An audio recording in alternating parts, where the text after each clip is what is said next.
Apologies that I would try and rectify that sound problem and bring you that sound bite later. But we've been joined by our Adam. She's with Child Online Africa. Really disturbing our. We know how easy it is for children to access some of these inappropriate sexual content online. But what have you found in your work so far in prevention of that? Thank you for the opportunity and good morning to your viewers. You did say sexual reproductive health, so I want to correct that impression. It's child sexual exploitation and abuse. I did an earlier story about HIV/AIDS, yeah, but it's fine. Yeah, just let's hear what you have discovered in dealing with children being exploited online with sexual or predative stuff.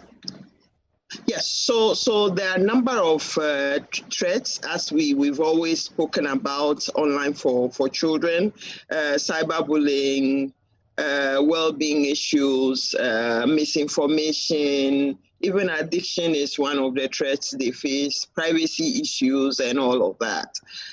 So having been working in the space, the feeling is that there is no one size fits all solution to addressing the issue per se.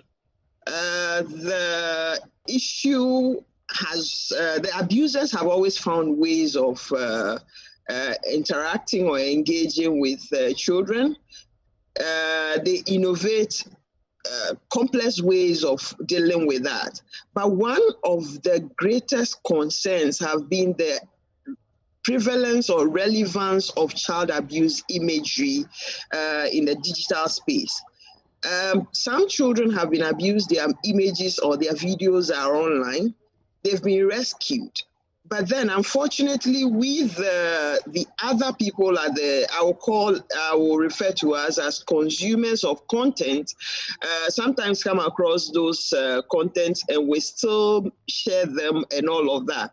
What that means is we are re-victimizing the victims. And interestingly enough, there have been issues of stakeholder approach to addressing the concerns.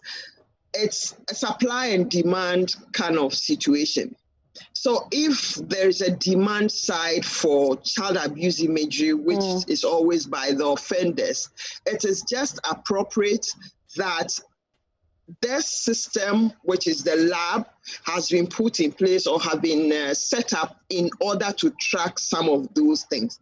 But it is not to say that our problems are resolved automatically. Our problems cannot be resolved automatically with the lab because, again, people need to understand what the abuses are.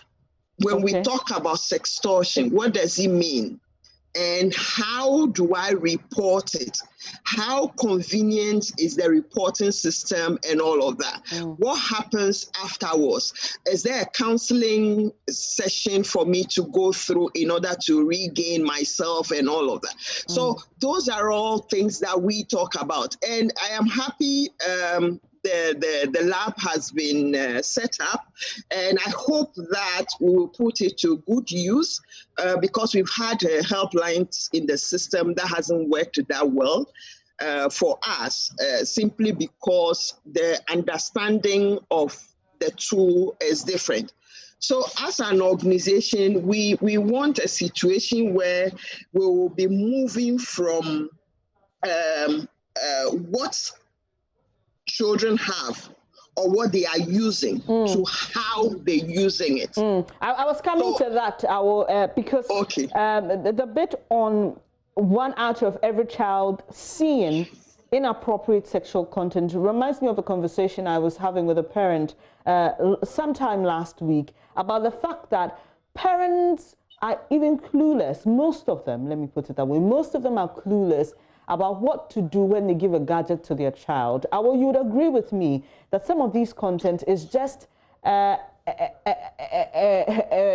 such away from a curious child. Children are exposed nowadays. They hear things.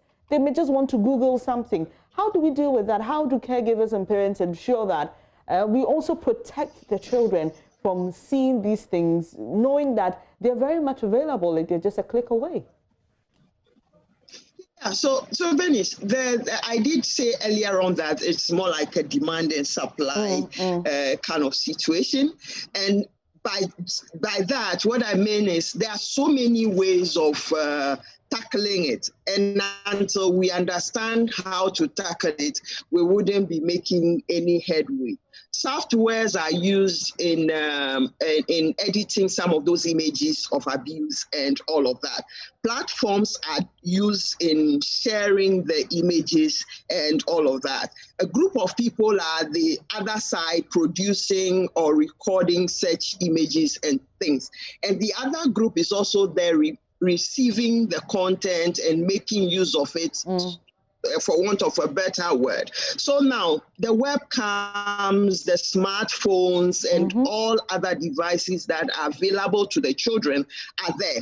How do we then inform their behavior towards these things? They are not going to go away. The devices cannot turn off by themselves or cannot be made to turn off by themselves. So it's important now we focus on how they are using it. So building their lifestyle to know that, okay, there are this group of people out there who might want to coerce you or to groom you to produce child abuse, to share your image or videos.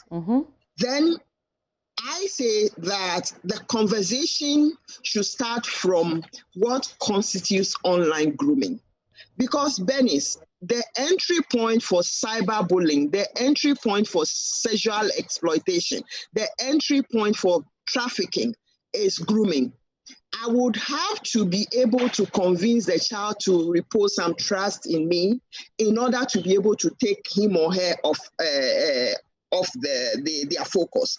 So if I'm able to influence that child that much, that is what happens. So the conversation should be, there are people out there who are there to dupe you in the name of relationship. So if you want a boyfriend, it is not safe for you to be searching for people or waiting for people to send you requests online for you to hook up with them as partners or potential partners. And again, we also need to discourage the children from thinking that the social media likes is what make you what you are. That notion also exposes them. So if I want to groom a child, I would have followed that child, studied the do's and don'ts that the child is involved in and all of that. And it's only then I'll be able to take over that child. So what are those things that the predators or the offenders will be doing at their fingertips? So for me, now that we have the lab, it serves a good purpose, but there's a need for us to do a lot more education on digital citizenship. How do you behave in the space? What are the things? And I don't want us to always be saying, don't do this, don't post your photos, let's have a natural conversation. Okay. What happens? Let's walk the people through what happens to their photos when they post it out there. Then they make the decision themselves. So we need to move. Again, we need to move from what they are using and focus on how they're using it. Wow. Which makes it a lifestyle. I like that. Really quotable, there. But briefly, tell us, since you work in this industry, just give us an idea of how this lab will function like, if you are aware at all. Okay, so the lab is supposed to be receiving reports and receiving feed from the field. So the lab would also serve as an entry point where the police officers who are trained to work in that unit will be searching and scouting for inappropriate content. So inappropriate content will have a definition. So that definition is what they'll be working with. Because, Bernice, mind you, there are adults who say they use porn in order to enhance their sexual whatever. So they are also there. So they wouldn't want their content to be blocked. So it's not to say that they're going to stop all content, but then it's going to focus more on the child abuse imagery because they are the most vulnerable in the space and will not be able to protect themselves. The center would also be receiving reports. So yesterday I did a broadcast that report at cybersecurity.gov.gh. If you feel your life is being threatened with images of the sort, it's a matter of pressing that email button and sending the link to them. They would also be receiving reports via phone, which I'm sure they might be using big data to track. So for instance, if someone calls from Sunyani with an issue, they should be able to look in their system in order to plot and be able to rescue that image from there. And some of those imageries that are shared via WhatsApp and social media can also be picked up by they removing them from the URL, and they're probably liaising with the other partners across the globe in order to act on some of them. Yes, that's what I know what that will be doing. Please, can you repeat that link again? Report at cybersecurity. Report at cybersecurity.gov.gh. Okay. .gov.gh. Okay. Yes. So, and then there's an SMS for those who will not be able to do WhatsApp or they are not using smartphones, so they can send SMS to 292, and then also call 292.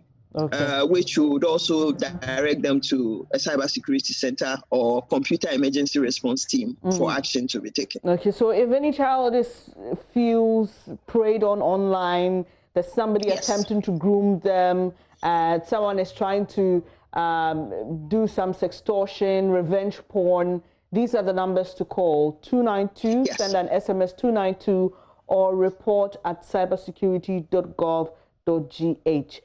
Thank you very much. There's a WhatsApp line. I don't have the number of hand, and so that is it. But then let me also seize the opportunity to say that if someone comes across a child abuse imagery on Facebook and Instagram, they can send an email to email@childonlineafrica.org. We'll work on that as well. All right, great. Thank you very much. There she works with Child Online Africa, and I'm sure you've had some education, especially for parents who are not too tech savvy, on how to protect your children when they go online. You're watching News Desk with me, Bernice Abubedulansa. Don't go away. When I come back, Spiky joins me. We stay a while on technology. This time, we understand that there's some malware on phones in Africa, and it's doing some harm to people's content and data. Do stay for details of that.